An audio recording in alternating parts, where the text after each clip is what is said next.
I'd like to invite Alison, Nick, Donald, Roger to the stage to join us for the Q&A. I hope you'll also join us, and we'll open up to questions quite shortly.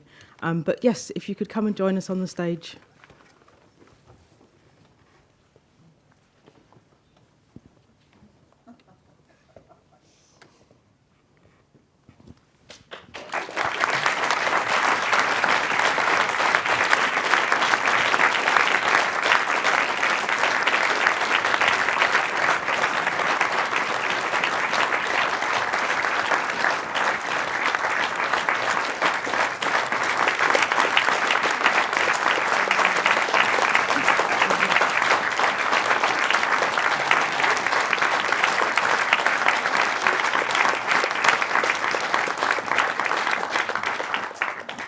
I think the audience reaction says it all, but please do take a seat. Please do take a seat. I've got a couple of questions, and then we'll open it up to everybody.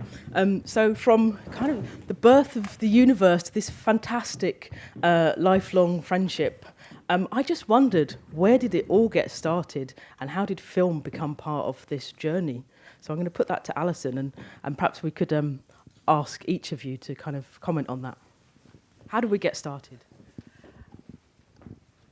My first film was about astronomers at the Vatican Observatory. They have a headquarters in Tucson, and I met Nick. Nick toured me through the Mirror Lab a long time ago. It would have been 2001. And I was dazzled by Nick on that very first meeting. And many years later, I decided I wanted to make another astronomy film. I wanted to make a character-driven astronomy film about scientists and the questions they ask. And so I was floating around, feeling my way for a story, and I was at a conference. It was showing my last film in Poland, and there was a physics conference right after that festival, and it was a conference being run by a Jesuit about an English astronomer's work, Roger Penrose's work, and Donald was giving a paper. And I met Donald one day. He was introduced to me. And Donald is very welcoming and open-minded. That's one of the great things about Donald, is that he's incredibly open-minded. And Donald just took me under his wing. And I remember sitting across from him at dinner, and he said, "I have no idea why you're here. It doesn't matter." And then afterwards, he invited me back to Cambridge, having just met me. He said, "Come to Cambridge and stay with us, and I'll help you find, we can talk about story ideas." And one day I was sitting with Donald in an office in the house.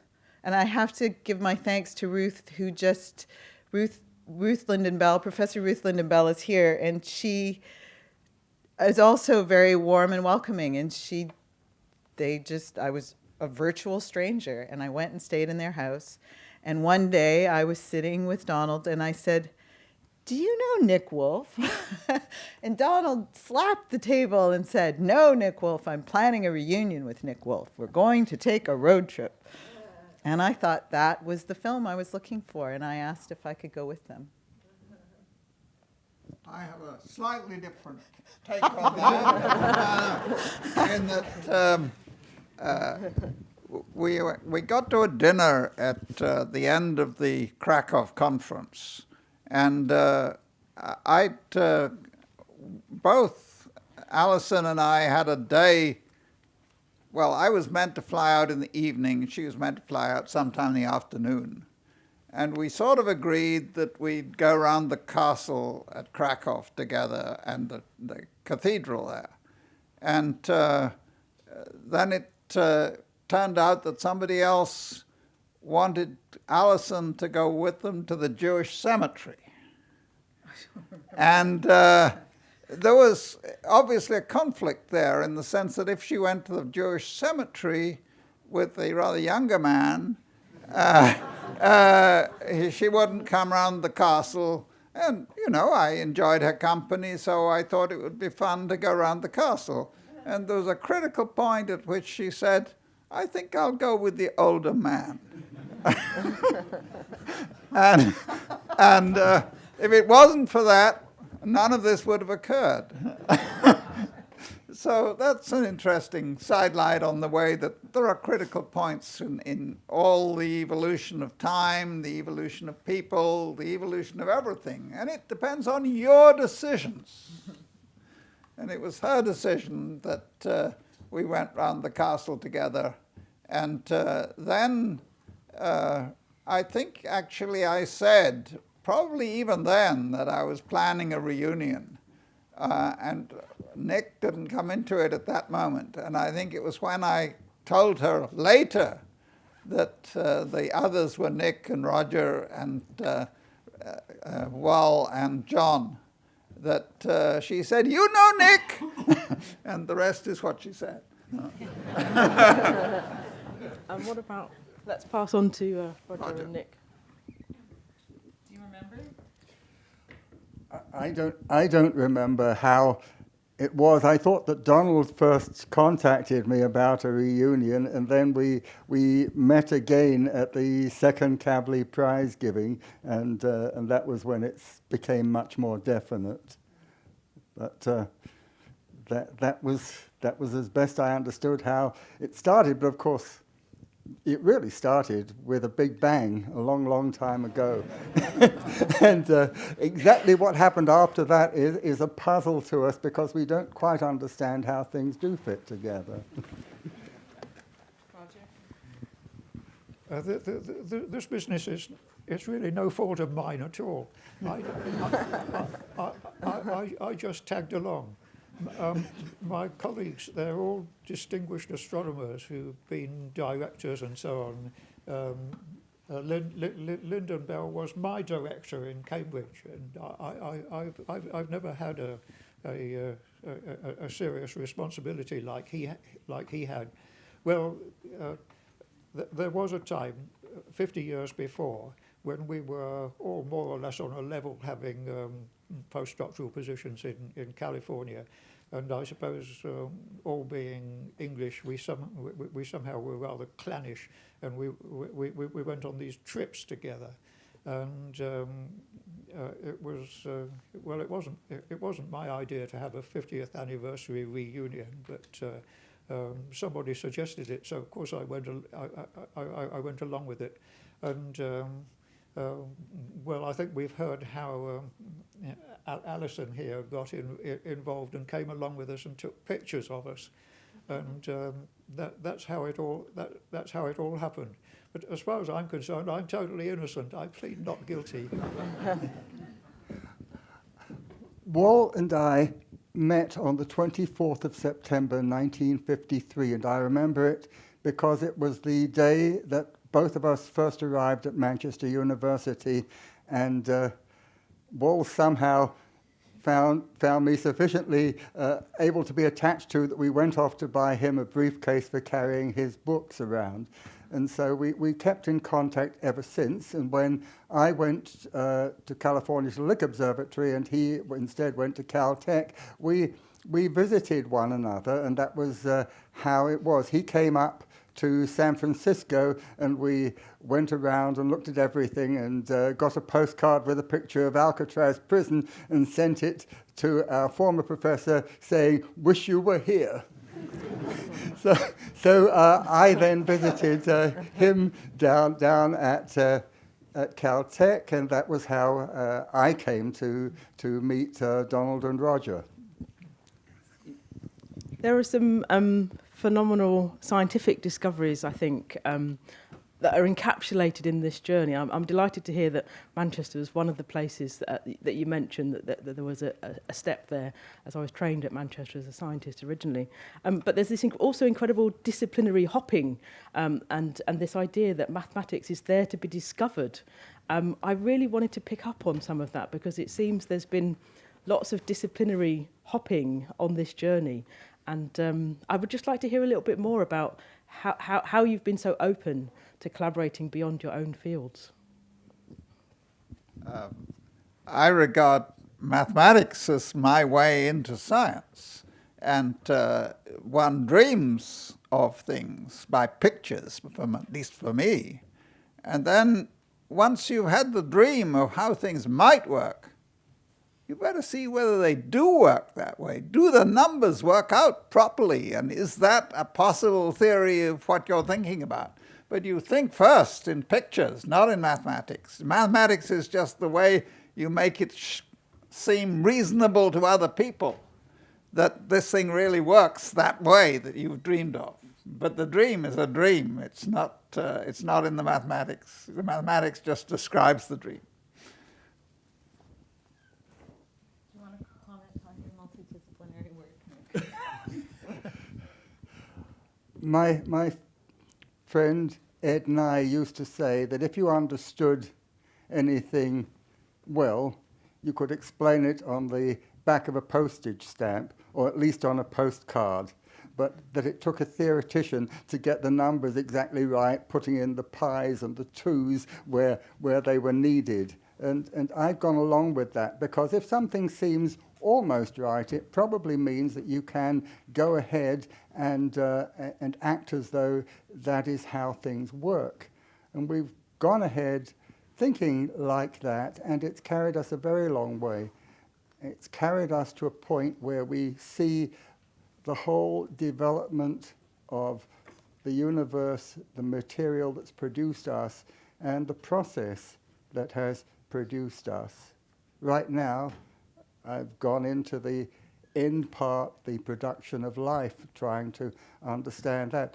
And that is perhaps the messiest topic I've ever tried to deal with, but I think that we can see how it happened and how Darwin's great vision is able to carry us forward to understand not just our past but our future. And I think seeing that past together with that future is hugely important for humanity, because we're wandering around blindly following greed and the search of what to have now, without an understanding of where humanity needs to go and why. And I think that when we come together and see that, then it will make a whole difference to the future, because we'll be working together. Thank you. I wanted to open up to questions, as these Q&As are unfortunately very short. I think, Alison, there's an opportunity to meet people at some later point. Is that correct? You're all invited. We're having a little party afterwards at a place called Block Projects, and anyone who wants to come can come. Just hang on to your ticket. Yeah. And we can visit further there. Yeah, I'm happy to answer questions. And I just want to thank Sheffield for programming the film. Thank you again for coming. It was at Sheffield that I mentioned friendships. One of the friendships I made the first time I came to Sheffield was with a producer, one of the partners in Bungalow Town, Rachel Wexler. And when I told Rachel that I was working on this film, she introduced me to her husband, Jez, who came on as the executive producer of the film. So that's a really important role that this festival has actually played in getting this film finished. So, yeah, I'm happy to answer questions. So have we got any questions from the audience? One right at the back. Microphone's coming to you. It's a simple one. What's happening to the film next? Well, this is its world premiere, and we're going to work hard to take it out into the world. We're going to submit it to film festivals and share it with distributors and sales agents, and hope to take it to all kinds of audiences.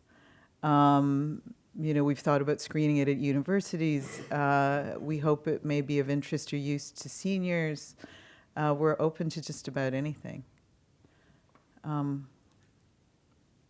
Great. I'm sure we can facilitate that. One of the things with this ideas and science strand is that we try to get it touring, so we can facilitate that. The guy at the back. Hi. Firstly, I just want to say I enjoyed the movie very, very much. I'm of the generation that loves anything to do with the stars and the cosmos. I was privileged last year to have witnessed the premiere of The Last Man on the Moon, and Eugene Cernan was actually present as well as being the last astronaut to leave the moon. So I was a bit surprised when Nick mentioned about what a waste of time it was sending men to the moon. I'd certainly like to get everybody's opinion on whether that was worthwhile, considering the technology that it took to get them there when we have more technology in these things. Thank you. I'm not quite sure what I'm supposed to be answering about, but I've been driven all the time by trying to understand how things work, and understanding how things work is how they fit together. And I think that is necessary for all of us. Seeing ourselves as individuals makes life totally meaningless, because all it ends up with is our death, whereas if we see ourselves instead as part of this incredible evolving system, then we can ask, where does our evolution take us, and what is the role of humanity? But then, well, why don't you believe in sending humans into space, Nick?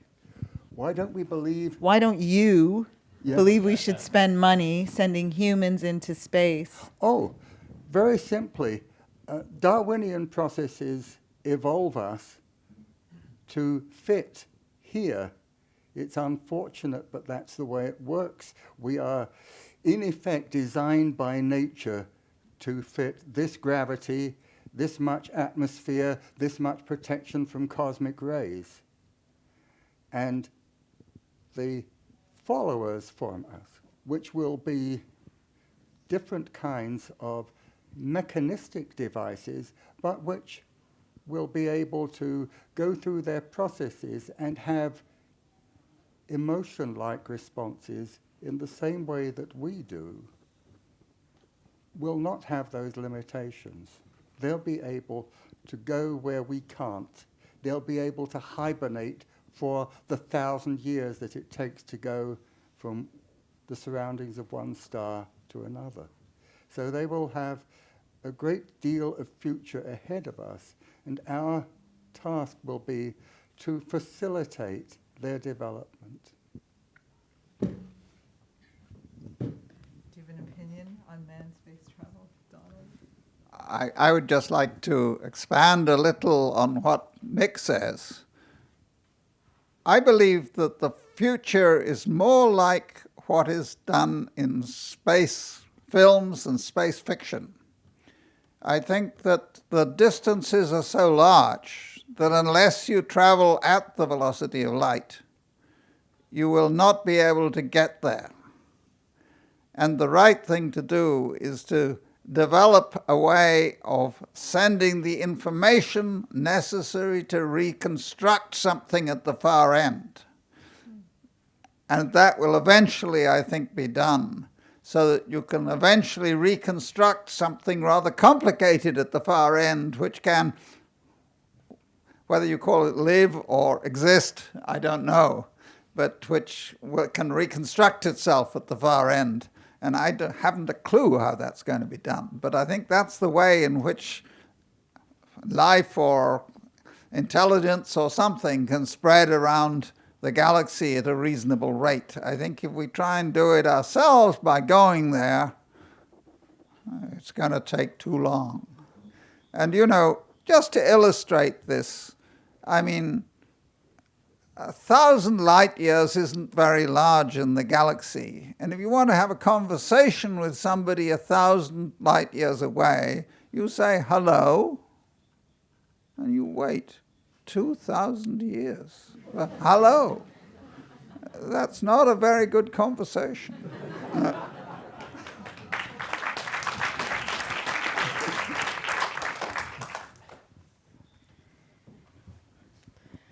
So unfortunately, we're going to draw this conversation, fantastic conversation, to a close.